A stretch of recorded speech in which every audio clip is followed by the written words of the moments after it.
Welcome, everyone, to another episode of Single Malt Strategy.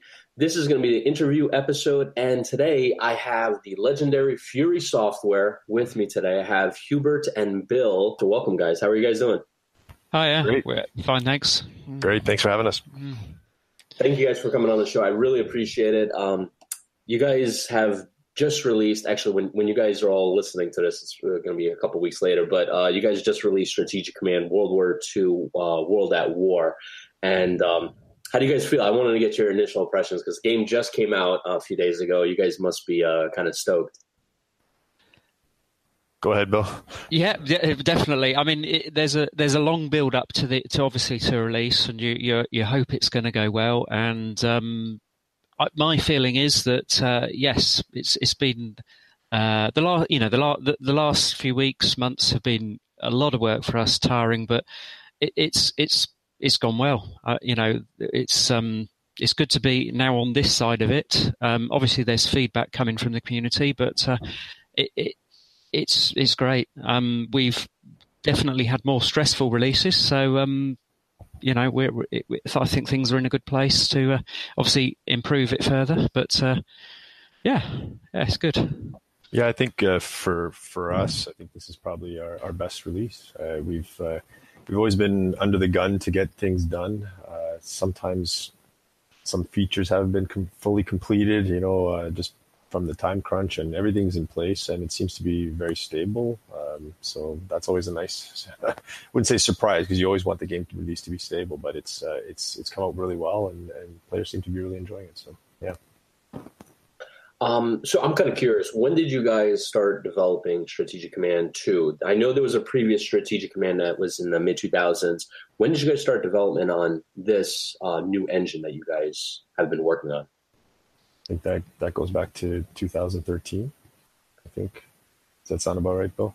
Yeah, that's about right. Yeah, so it was kind of a slow transition as we were still heavily supporting the previous games. We had quite a few releases under the last engine right near the end, global games, the World War I games, and so that kept us still pretty busy. But we were, as much as we could, we were migrating to the new engine, moving to hexes, the new graphical display using PNG files, so that would allow us to have some transparency in the images. We could have better layering, better visual effects.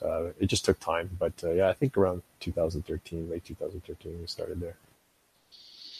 So, I'm sorry, go ahead. No, you carry on. That's fine.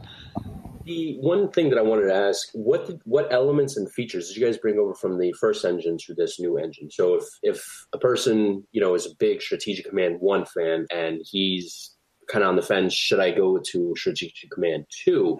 Will he see a lot of the same engines and kind of gameplay? I think they'd see that, but they'll also see a lot more. I mean, one thing that with the original game back from 2002 is that once you'd moved or done something with a unit, that was it. And we introduced something called dynamic movement, which meant that the unit can now carry on being moved. You can deselect it, reselect it later on. If it's got any action points left, it could move. If it's not attacked yet, it could attack. And this reduced a lot of the frustration that players had had with the original game of that you click on a unit, you might move it one hex when in theory it could move more than that, and that would be it. And that really, I wouldn't say it's necessarily the biggest change, but of course, but in terms of making gameplay a lot easier for people, not having to pre-plan every single move with all their units, it's just so much easier. I mean, I play the game as much as I can, as well as working on it, and that's just a great. When I've gone back to playing the previous versions without it, I'm like, oh, that's frustrating, and it's one of the new features with the new engine that is wonderful, really, I think. Yeah, and I think we should clarify. This is the third engine, so it's just the third iteration of the game, not the second one. So the very, very first one was a very basic game, and then we kind of started with the second engine. So in terms of what we brought forward that players would be familiar with, I think the big one would be the event system. So if players were familiar with the previous game where there was a lot of events, we started to introduce decisions where players could influence how the game would unfold as they played. That's carried forward, and we've just tried to enhance those key features so that it's a little more immersive and the players would enjoy the game more as they move forward with the new engine. I think one other change which relates to the AI is that now people can select allied mages, or if they're on the Axis side, they're friendly mages, to be controlled by the AI. So you can play as Germany, leaving Italy or Japan to the AI, or vice versa. You can also switch that on or off at any time. You can interfere with, let's say you've set Japan to be controlled by the AI. You can still do some interference. You could purchase units for it or control its diplomacy, and then just leave the AI to actually move all the units to carry out the combats. And this seems, but both of the last and especially with this release, very popular because, of course, it means that people can just focus on the theatre that interests them the most and let the AI control the other. And it actually makes their playing time be spend as much time but no more on what they wanted to focus on. So yes, there've been a lot of, I mean, that is new to, it's actually Strategic Command 3 we call it, this and the last release 2 years ago, War in Europe. So that's new to those two, and I think that again is another very popular enhancement over and above all the previous games. So in terms of what inspired you guys to reboot and upgrade the series going from the second engine you guys had to the third engine? What were like the key aspects that said, all right, well, let's redo this? Well, I think we really just wanted to modernize the engine and the look and feel first and foremost. So we just and hexes, I think, is the big answer there. I mean, we wanted to return to hexes. That was the overwhelming request from players. They really liked playing with hexes, and we weren't adverse to that at all. And just, there's even from the design side. So behind the scenes, there's always those points where, okay, we're happy with what we've got, but we know we can do better. And so we want to kind of overhaul things, improve things. So for my end, it was always, I like tinkering with the AI and improving it. So modifying how I implement the AI, having it go a little bit more faster, improving the algorithms. And then how does that work down to the game engine itself? So how do we improve the event system? How do we make it more intuitive for players to play? It's always about just trying to improve on what we had. And so moving to hexes, improving the look, improving everything that we could as we move forward. Another question I have is, how big is your team for that designed this particular game, the World at War? Well, I think your Bill is pretty much the core of the team right there for the design side of the game itself and the campaigns. Wow! So, Bill, you're basically the majority of the game. I mean, I know in the yes, we talked about you had somebody from Germany that was helping you out, but you kind of like responsible for majority of the content there. Yes. I mean, yes. David from Germany designed the map for this World at War release. The War in Europe release, I did the map all myself. But yes, everything that all the events that players will see in the game, all the decisions, will be done by myself based on lots of historical research and trying to get a flavour of the time as well, so that the people will also see notifications about cinema releases, Gone with the Wind, music that was released, famous people who did things during the war, just to really make you feel that you are in that period. So yeah, it's a lot of work to try to. I guess the first thing is you've got to distill what do you want out of that war to be represented in your game, and at what complexity level. And I think this is where the original Strategic Command, I was a huge fan of it when it first came out, played it to death. It's still stuck with me as that's the type of game, in the sense that I could be really tired, but I could still start that game up, play it easily, not exercising the brain cells too much. And then when you're finally ready to crash out, go to sleep, whatever you can, and so it's a case of trying to make everything flow, feel intuitive. No, we try to reduce the number of sort of unwelcome surprises to players. It's so that they can be aware of what's likely to come up. And so there are strategy guides for every campaign so that they can refer to, as well as the manual. It's not essential to read those, but obviously it helps to probably flick through at least the strategy guide. Even just a few minutes flicking through will give people an idea of some of the things that they will come to see in the game, and therefore they'll be able to cope better. Obviously, for multiplayer, these things are more important because there's a much more competitive edge to them than playing against the computer. But yeah, I have quite a lot of reference books, multiple atlases. No two atlases ever agree on anything, it seems to be, or on everything. Some of them I have wanted to throw out the window at times because they've been so inaccurate. I have a military history atlas of World War II that doesn't have the Vistula River in Poland flowing into the Baltic. And I'm like, how on earth it stops about 100 miles short? And where you think, well, obviously there's a slip up there.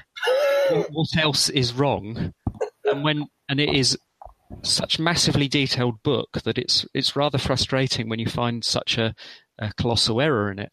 But yeah, I often find myself with multiple atlases on the go. There's never enough desk space when you've got them all out.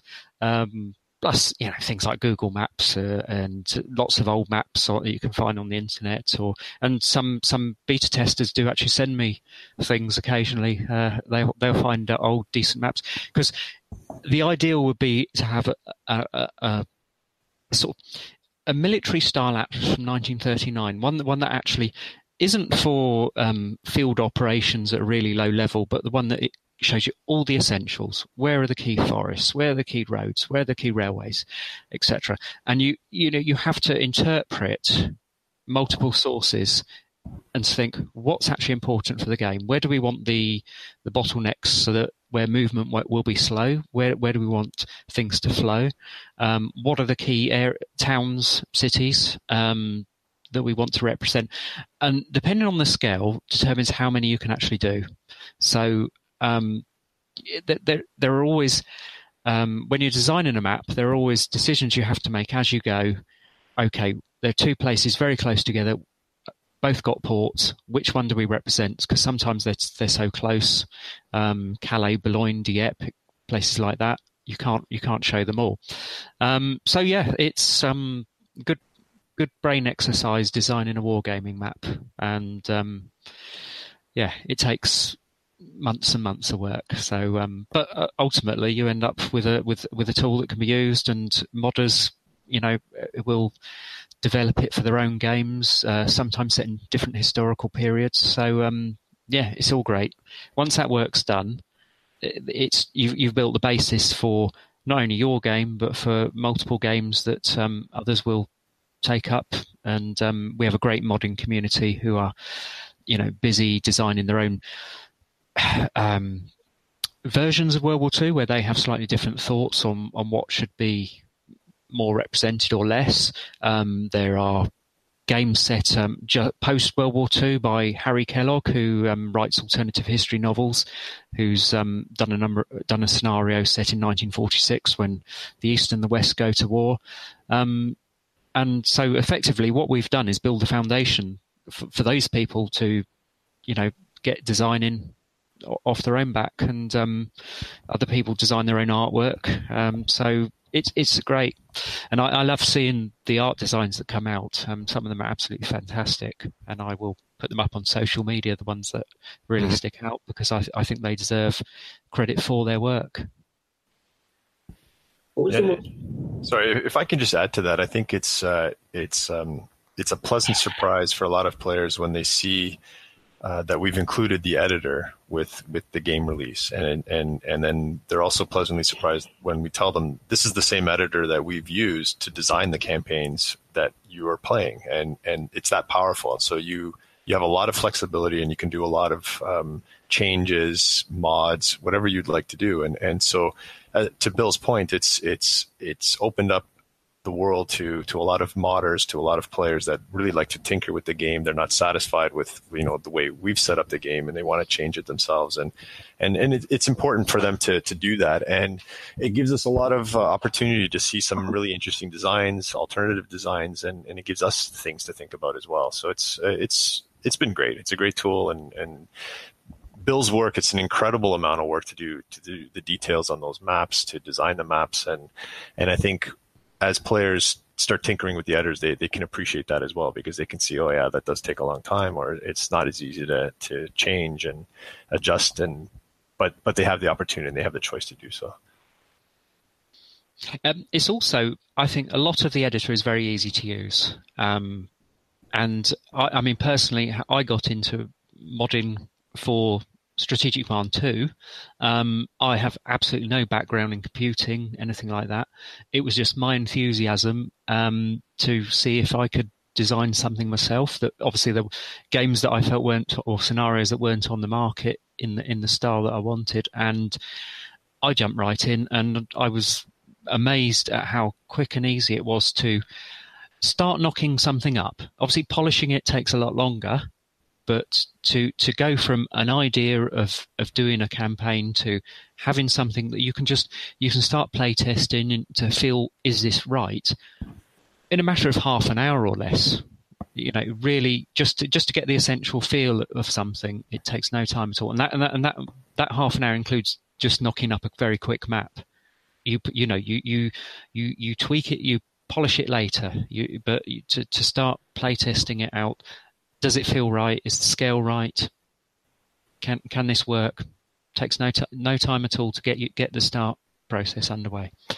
I mean, with the War in Europe map, that was interesting exercise. I think I was played around with about 20 different map scales before settling on that one that we did, yeah. And but it was kind of quick. You try one, you think, that's not quite right. It didn't take long to just quickly knock up another, because all you've got to think are, where are take some key areas of Europe. If it feels right in those areas, whether it be the Ardennes, northern France, or I know it's not in Europe, but Egypt or Poland, Russian front. If it feels right there, chances are it's going to feel right everywhere. So, and you don't have to worry about order of the battle. You just put a few German units in, a few French, a couple of British, and you invade as Germany, and you think, yeah, that felt right. That's pretty good, And then you sort of build it up from there. Before you start adding too much detail, you build it up more with some more towns, some more roads in other areas, some more troops. You move them about. You think, is this right? And so ultimately you settle on the map scale that feels you're comfortable with. And in determining the map scale, I think what's important are the feel for the period, the key essentials of what that warfare entailed, and also how long will it take people to play a turn. Now, I'm one who likes to play my turns out in 5 to 10 minutes max. Some people I know will take far longer, but I like it sort of. I suppose actually with World at War, once the war's well underway, 42, 43, it can't be done in 5 minutes. It will be more like 15, 20 minutes, perhaps. For if you're playing multiplayer where you've got to think about it properly, that's roughly how long my turns would take. And so everything that's another factor is of scaled number of units you're going to need, because if the map is bigger, then you're going to require more units, and it takes longer to process a turn. So it's not as quick as, say, Strategic Command 1 was, back in the original game, but it still should be fairly quick to play. As I say, I like it. If I'm feeling tired at night, I can still got the brain power to play a turn. There are other games I've tried, and I've found that no, I need to be really fresh for these. This isn't one of them. It's just a good flow of turns, I think, is what for me works. Yeah, that's one thing I've noticed about this game is it's great for that exact aspect. Is, there are certain times, and I would say probably most of the time, you come back home from work or school or whatever, and you want to play a World War II game, but you don't want to go as deep as like Hearts of Iron or War in the Pacific, which you have to be completely fresh and you have to put yourself completely in it because there's so much going on. And, with Strategic Command 2, you can literally do a turn in 5, maybe, and as you said, when it gets really busy, 15, 20 minutes. And it's not putting a crazy amount of pressure on, like, well, I have to deal with this division. I got to go there and deal with this air wing and move this cruiser to this part. One thing I really love about this game is that you can literally play the entire World War II in a long afternoon or a couple of days. And I love that fact versus the other games, which like Hearts of Iron usually takes me weeks, maybe a month. And then War in the Pacific, that might take me months and months, if not a year. And I never get to finish most of those games because after, a couple of weeks, I never come back to it. And I really think that the genius of this game is that I can play all of World War II. I can go through, the Russian campaign, the Pacific campaign, everything in one day if I want to. And I really love that aspect. So thank you for that, because I've been wanting a game like that. Yeah. Oh, it's good to hear, and we appreciate that. I mean, it's always a challenge to find the right sweet spot in terms of scale and time and how long it takes to play a turn. And even there's a bit of a debate on that. And even with this release, some would have preferred the scale that we had in War in Europe. But it's you try and find the right spot that will fit for most people. And I think we've done that. I think Bill did an excellent job at putting this one together. I kind of want to segue off that. I wanted to ask you what the differences are between War in Europe and War at World at War. What are the key differences that you would like to mention? Design-wise, or just the scale, or? Well, the scale definitely, because this is World at War and you have the Pacific and Atlantic theater. But I was thinking of like, and I should have been a little bit more specific, but like in terms of design elements, combat. Any additional features that you put in that changes the system of the game. Well, kamikazes are in this new game. Obviously not till later in the war when Japan may be on the ropes, but that's a new feature added specially, which, in fact, I had some reports back on it today. Someone been using them and letting me know how it got on. They're sinking a US battleship with them, so they were enjoying the use of them. Of course, they being kamikaze units, they don't last long, so they had to repurchase, get some more volunteers for operations that way. There are other elements that have been changed in this, and what will.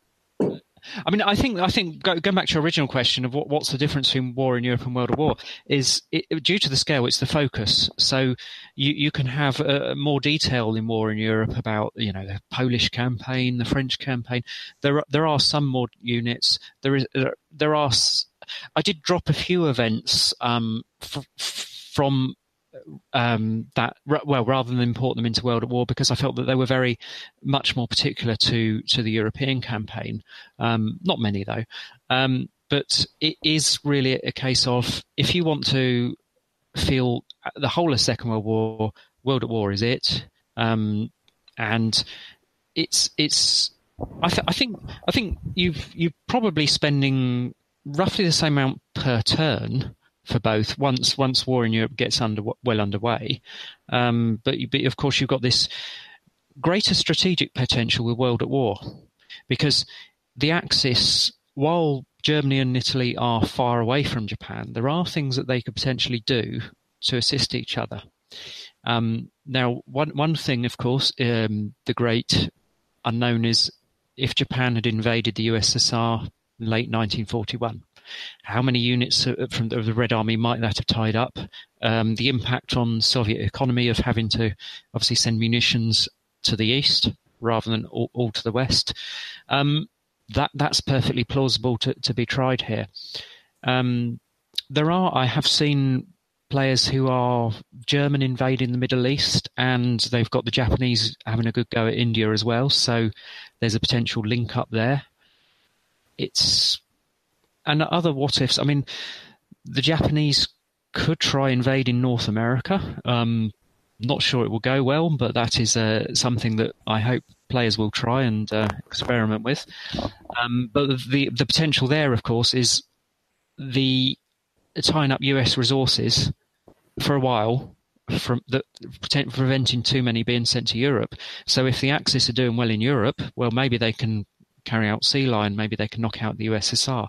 So even if Japan's invasion was ultimately defeated, then it may leave Germany in a very strong position. The problem the Japanese have, of course, is if they were to invest a large amount of resources into that, they can't necessarily use them for invading Southeast Asia, India, perhaps an attempt at Australia. So there's a lot to do. From an Allied point of view, one thing that I personally like doing is, certainly when the USA comes on board, is get some diplomacy on the go. Those countries that are assisting Germany economically could be Spain, Switzerland, Turkey, and especially Sweden. Swing them round to a pro-Allied leaning by pumping lots of diplomacy into them, and you're cutting off some of Germany's economic resources. Obviously, nothing beats a military offensive, but this is a very quick and easy way to start weakening that empire before you have to actually attack it head on.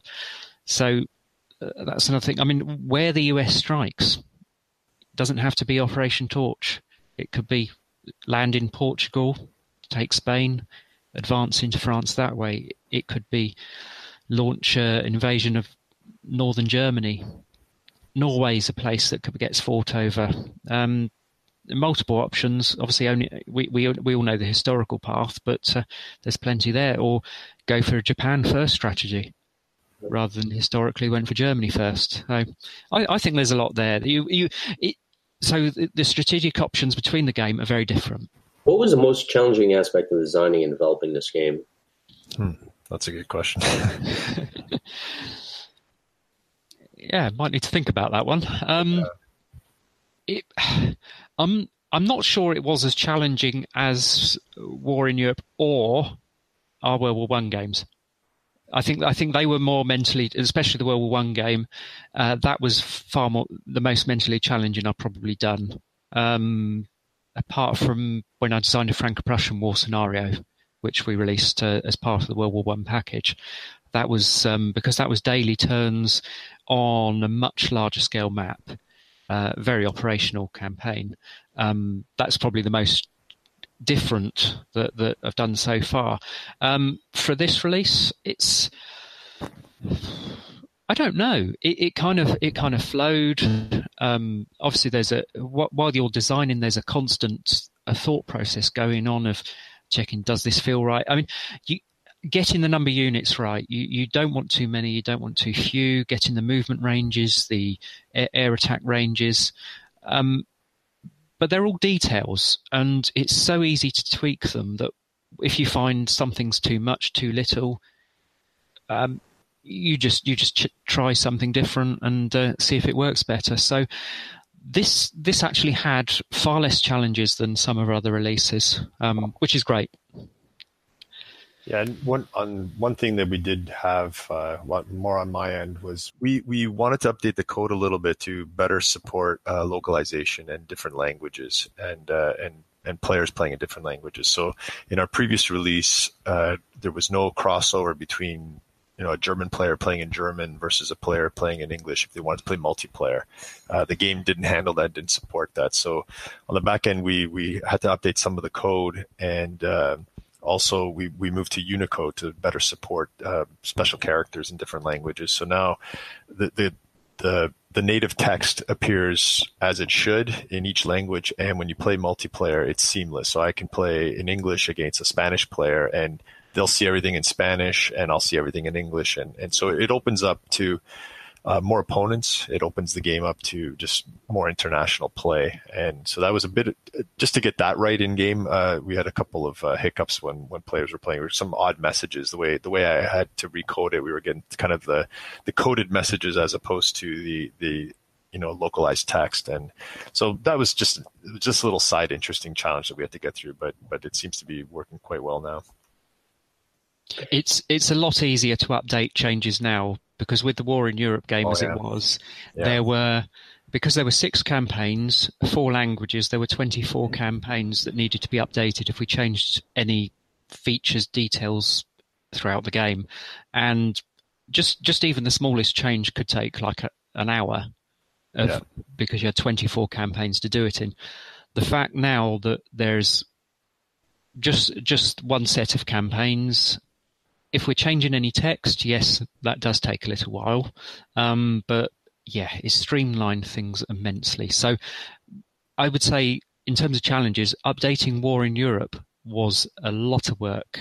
But now, this new method that Hubert's introduced is brilliant. So a great time saver. Was it also difficult to design and implement this new hex map that you guys have, especially with this weather system that you guys also added to it? Because in your trailer, you mentioned it's over 44,000 hexes. So when I think that, I'm thinking that probably took a lot of work. Implementing the weather is a tedious task at the best of times, because you have to interpret. Well, I mean, looking at Atlas's meteorological data and then interpret it into game terms, and also you don't generally want the weather effect to be too strong too frequently, because apart from in, say, monsoon areas, if it's too heavy, it really slows down gameplay, and so you have to overall probably lower the percentages of rain and things like that a bit lower than you might think. And the current game, World at War, has 100 different weather zones, so the weather had to be set for all 100. That in itself was a mammoth task. David did that rather than myself, so I can't take the credit for that. I did do the War in Europe ones, and I do recall, I think that was about 2 weeks of nothing but weather data, and I was, let's just say, so glad when that was over and I could move on to something else. So yes. In terms of map design, though, Hex, because it's a top-down view of the world, it is so much easier than the previous Strategic Command with the tiles and the isometric view. For the War in Europe map, I took a Google Earth map, and I put a hex grid over it. Well, it had multiple hex grids go over it at different times. I was trying them all out. But I put a hex grid over it, marked key locations with coordinates of where they would be in game. And so it really made it a lot easier to make it accurate. And doing the previous, the isometric maps, trying to make them accurate with everything in the right place was a lot harder. So the change to hex has really been a boon to us as designers, as well as to the players who, the vast majority prefer hexes. So they've got what they want, and I'm happy with it too. So yes. Yeah, and I think for weather, Bill made the point about how we've had to make minor adjustments just based on gameplay, and I'll give away one that may influence some gameplay. It's introduced some interesting issues with the AI. So especially when you want the AI to play a semi-historical game, so I'll run the AI versus AI tests on my end, and I'll get some odd results, and I'll have to ping Bill, and we have to negotiate and discuss it if we can change the weather. So one example was I really wanted the AI to perform a historical attack on Pearl Harbor, and 90% of the games it was fine, and then every once in a while it would leave all the battleships alone, and I couldn't understand why. So I then discovered that every once in a while there was bad weather on that date, and the AI just couldn't do an effective job. So we said, for gameplay reasons, let's just guarantee that on that date it's going to be clear weather, and the AI will always do a good job, and we'll never get any flack for that. So there's a little hint in game that on around December 7th, 1941, you're always going to have clear weather around Pearl Harbor, just so that the AI is guaranteed a good attack. Nice. A lot of the players are going to find that very useful. So going into the actual game, and Hubert, I know you worked on the AI, and I was really impressed with how an AI can take over a country. That you can actually pick the countries that you want the AI to run, and you can choose, so for example, for the allies, I can play England and France, and then I can choose the AI to just, cover the rest, like Russia and, the US and such. How difficult was that system to implement? Because I also noticed that halfway through the game, I can take command of the US and remove it from the AI, and then the next turn after that, I give it back to the AI. I can, basically have the AI come in and out as I pleased. So actually that one, I think that goes back a little bit to your first question, which was discussing at what point do we decide to come up with a new engine and a new game. So as the game, we're obviously busy maintaining the game, fixing bugs, ensuring the gameplay is good. But every once in a while, as Bill mentioned, there's a lot of ideas that come our way. So over time, we make long lists, and as we develop these lists, we reach a point where, okay, a lot of this stuff is great and we'd love to have it. And one of these was let's get the AI to control other nations on our side.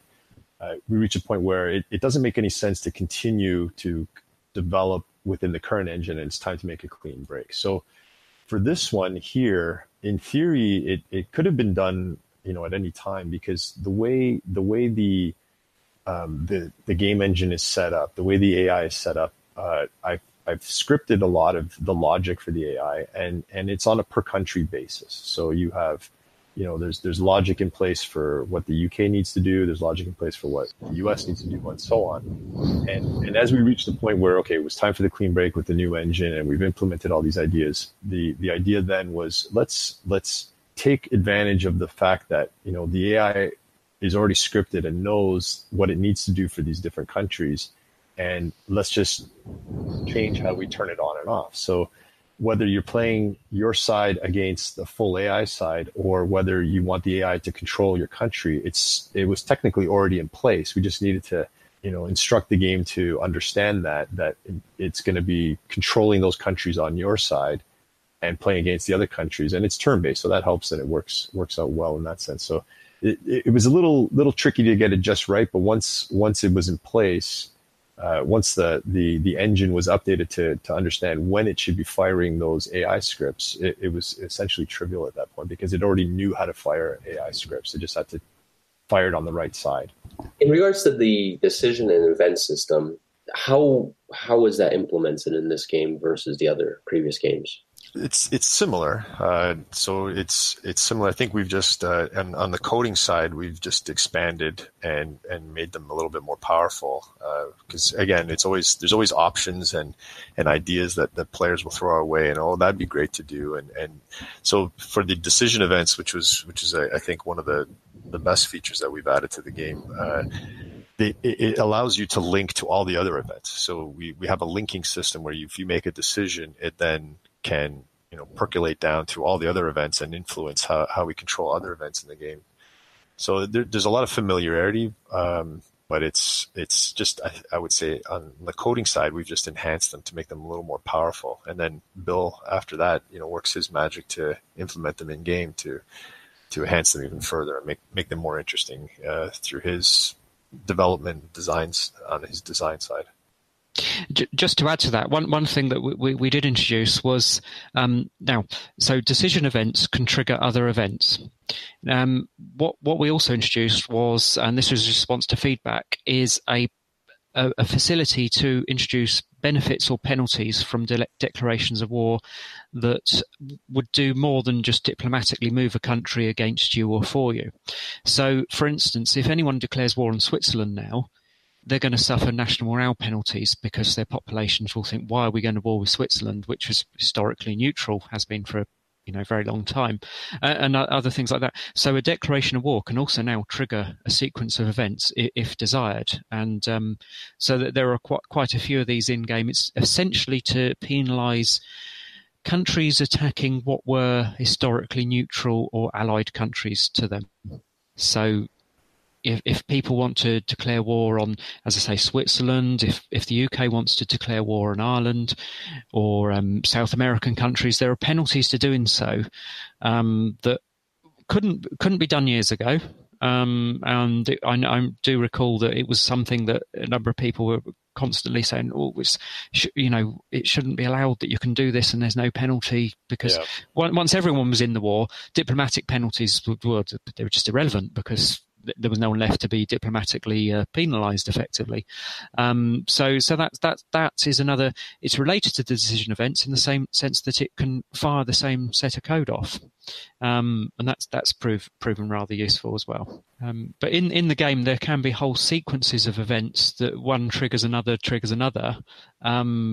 So, for instance, there are a number of there are decisions relating to countries like Hungary. Will it switch sides and join the Allies? Or the Germans have an opportunity to launch Operation Panzerfaust to effectively stop it switching sides when the Allies are closing in and the Reich look like it's starting to collapse. Same with Finland. It can try to stop the Finns signing an armistice with the USSR. And all kinds of things. It is effectively free reign for the historically informed imagination to go in there and add features to the games, and so that's why there are some mods that certainly for the War in Europe game that have loads more events like this because they love the idea and they just get scripting effectively and try lots of things out. So, in regards to the weather system, how does that affect troop movement and combat in this game? Bad weather can slow down movement. It can stop your aircraft from launching. I think those are the two essentials, really. And it can reduce the effectiveness of attacks as well. So if you're attacking in snow, you're not going to launch such an effective offensive as if you wait for spring, on the Eastern Front, say. Mud. You're not going to be moving around far in India or Burma during the monsoon. So that sort of thing. So it does affect your timing, and this is why, if you think back to 1941, how important it was for Germany to actually invade before the year was too far advanced, and that is the same here, because once the winter arrives, things bog down. The enemy will have more time to reinforce, resupply, bring up, deploy new units. So an invasion in April or May may be best if you can prepare your forces in time for doing so. And actually, one thing that we added with this new engine, because roads essentially nullified some of the ground effects, so mud would be nullified. It wouldn't necessarily slow you down if you were traveling along the roads, but we did add a different road type, which is so paved roads and just dirt roads. And if you get caught on the dirt roads, then it doesn't nullify the effect of weather. So that's a little bit of a change. So weather then becomes a little bit more important in those areas. Oh, nice. You guys mentioned earlier kamikaze attacks, and I wanted to touch on this mainly because a lot of studios stayed away from kamikaze attack. Why did you guys make that decision to keep that, to put that in this game? I can't say that even really crossed my mind, to be honest. Is that a bad answer? No, I really love the system. I do feel that a lot of studios stay away from that to not. They feel like they might be crossing a line, which I don't think there is that line there. I feel today is so far removed that you can implement that. But there's a lot of games that I play that don't have that system in there. And it changes the dynamics of the Pacific War, because it did happen, and so when Japan's on the ropes and you can't use that ability, it's, you kind of lose some historical accuracy there. And what if kind of moments pop up where like, well, if I had kamikazes, I could probably maybe survive this war. I appreciate you guys including that in the system. And I wanted to ask, how effective is that when Japan's on the ropes? Would that make a vital difference? I think it depends how much on the ropes it is, because if they've got a fighting chance to keep the war going, then if targeted successfully against key US, I say US, it could be other allied and naval units, or especially transports, those that are bringing the invasion force, if they can be hit, you may knock the allied timetable off course. It could win potentially quite a long time. But it's going to require some luck. It's going to require some judgment on where to place them. So, like everything, I think it's just a factor that may extend Japan's ability to resist. It's not likely to turn the war around, because essentially they are a defensive weapon. And there's the opportunity cost of whereby if you are creating lots of kamikaze units, you've got less for perhaps proper decent armies that might be able to fight the invading force in Japan itself.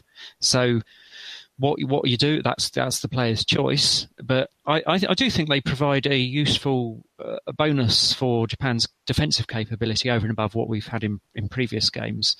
And personally, I think as it was a military weapon of war, I never considered an issue with having them in game. I mean, the game is an abstract one in a way, so it doesn't feel wrong. I don't think to have something like that. There's no glorification or anything. It's just it's matter of fact. It's just now you can build some kamikaze units and you use them in game.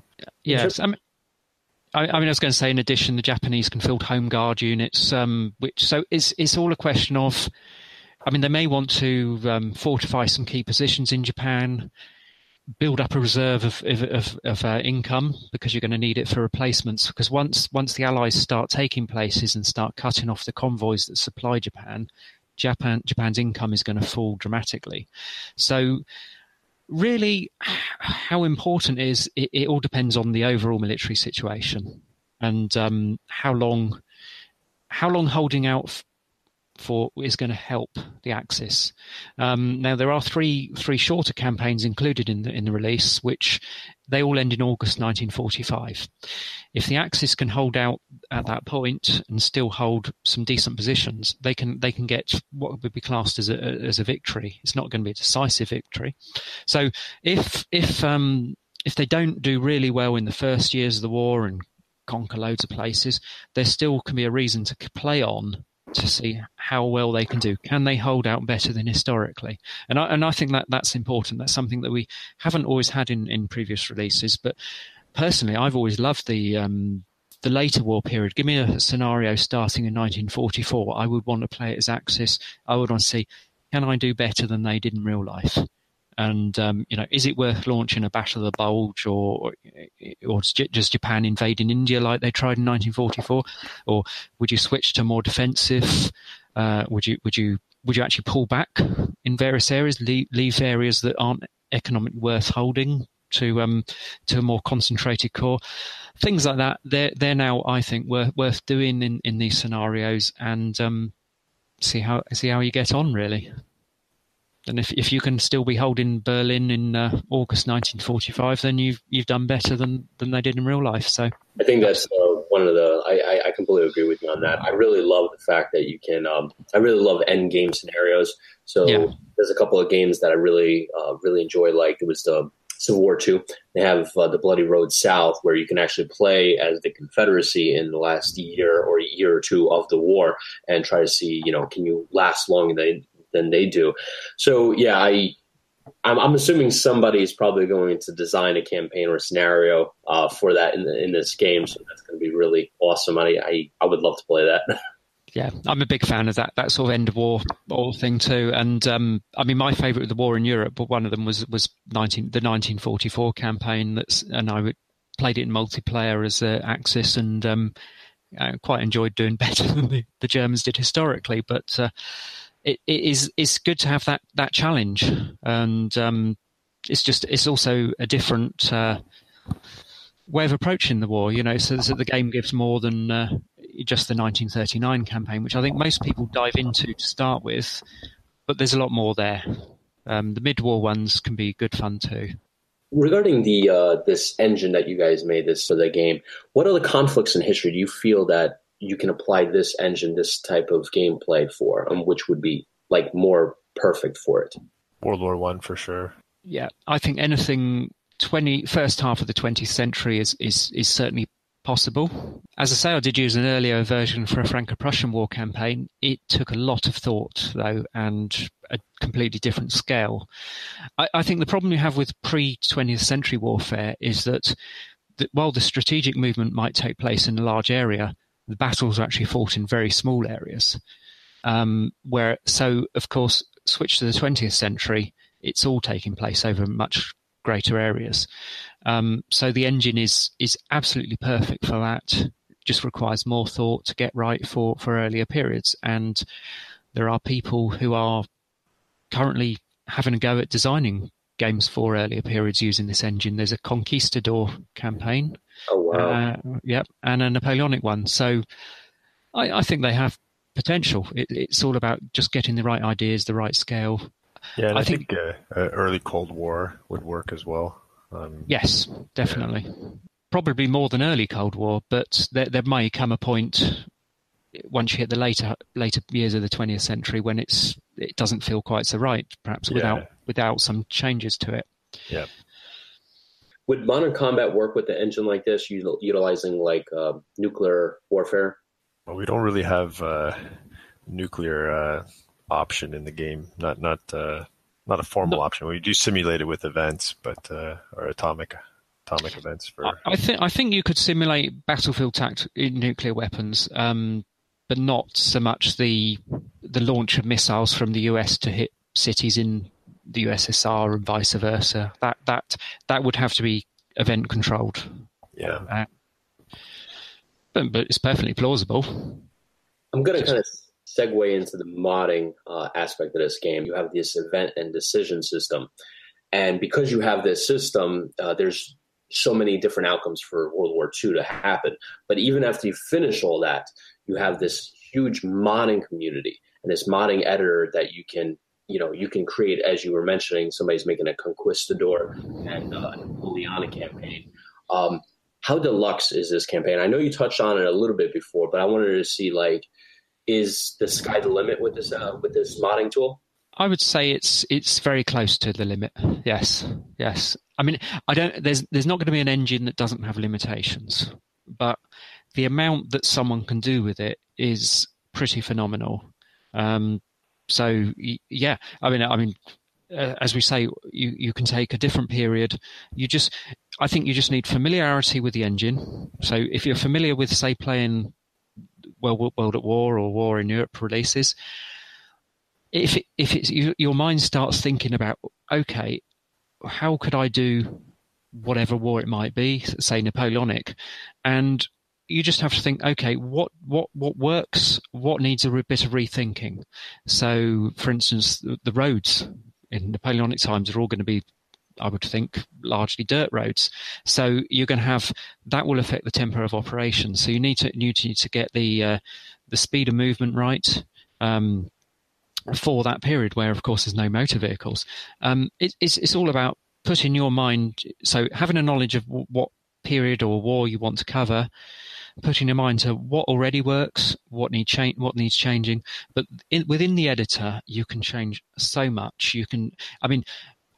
Our land units have a strike range of 1 hex for the most part, apart from artillery. Well, actually, they can have significantly greater ranges. You could do a completely different scenario where you are having each one fire multiple hexes away. You've got, is it 5, 6 types of air units? Well, you can change the statistics. So, we have multiple types of bomber, but you could change what they do to a large degree. You could field multiple armored units types. In fact, we do have the multiple armored unit types in the game, and you can modify via not just the basic combat settings that they have, but by the research mechanism that can give these units enhancements. So we use this to a large degree in the game. So you can research effectively doctrines. You're improving your military doctrine. If you research aerial warfare, then that means that your fighters can launch 2 intercepts or escorts. Your strategic bombers can bomb twice in a turn. But actually, there are multiple more options available for what impact aerial warfare as a research technology could have, not just on air units. It can be, so you can rename the technology, you can have its results applied to completely different areas. So yeah, the sky is very close to being the limit with this. And that I think is the key to success, and why we have actually 2 general research categories: what are manual upgrades and what are classed as automatic upgrades. The automatic ones, you don't need to spend any money to apply them to units. Some of them actually boost your income or make your units cheaper. And so yes, what they actually do can be tweaked virtually ad infinitum. Yeah, and on a technical side, with each iteration of the game, we try and move as many things that have been hard coded in the game to the editor, so that you can adjust them, that you can edit all the factors, the values, and it ends up as a win-win. It gives Bill obviously a lot more flexibility, but it gives our modders more flexibility, and it also gives us a way to let players know that, hey, you can actually change that. As we touched on before, if there's little things that you don't like about the game, crack open the editor, open the default campaign, change the settings as however you would like. If like one player was talking about how they weren't too keen on our diplomacy settings, I think it was too powerful or too quick. So I said, hey, you can crack open the editor, adjust the settings, adjust the percentages, and save it as whatever you want to call it, and you can play your own customized campaign, your own customized version of the campaign. If I'm not a big modder, but I'm very interested in like trying out some of these scenarios that the modding community is developing. Where is there a repository I can go to download these scenarios? At the moment, I don't know. I don't think we do. We don't have a repository. People post them on the Matrix Games forums, and they'll post updates there. So that's where they can be downloaded from, and people discuss the details in the various threads. So the Matrix Games forum is the place to go and find them there. Yes. There's a dedicated modding thread as well, so that you don't have to really search around too much. You can just go directly to that thread and then see all the different postings for the various mods. Yeah, I definitely want to try out that Napoleonic one. that as soon as you mentioned that, light went off in my head. So in terms of the future viability of this engine, what other additional, and you guys don't have to, reveal any hidden plans, but I wanted to ask you, what additional features can we maybe expect down the road to this amazing engine? Well, I think, as we mentioned before, there's always lists on our end of ideas that come up. So in a nutshell, increased flexibility, and as we make it more flexible, then it just opens up more design possibilities. I don't know if we have anything specific right now, but just more flexibility that we can add to the engine then just gives us more options. And so I have, I guess that's pretty much most of my questions. I have one last question, and I know Matt, the historical gamer, doesn't is not a big proponent of this, but I am. So I wanted to ask you guys, are there any plans on bringing the Strategic Command to the mobile platform, whether it be a tablet or a phone? That's a good question. We had considered it before. We did look into some of the options. Unfortunately, the code base that we use, it's not easy to port over, so it would require a significant recoding. We'd have to use something, probably a completely different language to recode it. So I would say right now, probably not. I know there's also concerns on just market returns. I think it's harder to survive. It's much harder to compete on mobile platforms than it is on the PC at the moment. And I'm not so sure if even players are spending as much on mobile, if it would even make a cost-effective sense. I think games have moved more to free-to-play, that kind of thing on mobile platforms. And I don't know if our game would really be suitable for that. A lot of questions that we would have to discuss with the Matrix side to see if that would even really be an option to pursue. But I would say probably not at this time. Okay, that's all the questions I have. Is there anything I missed, or if anything that you guys want to add in? Well, I'd certainly like to take this opportunity to say hello and thank you to everyone who plays the game, gives feedback on it, who enjoys it, and thanks for listening. Yeah. Okay. Thank you guys for coming on the show. I really appreciate it. I am a huge fan of this game that you guys made. This is definitely occupying many of my nights. Great to hear. Excellent. Well, thanks for having us. Thank you for having us. Yeah, thank you very much. Awesome. Thank you, guys. And hopefully I get to, get you guys back on the show. Thanks again, guys, and I will catch you guys in the next one. Excellent. Thank you very much.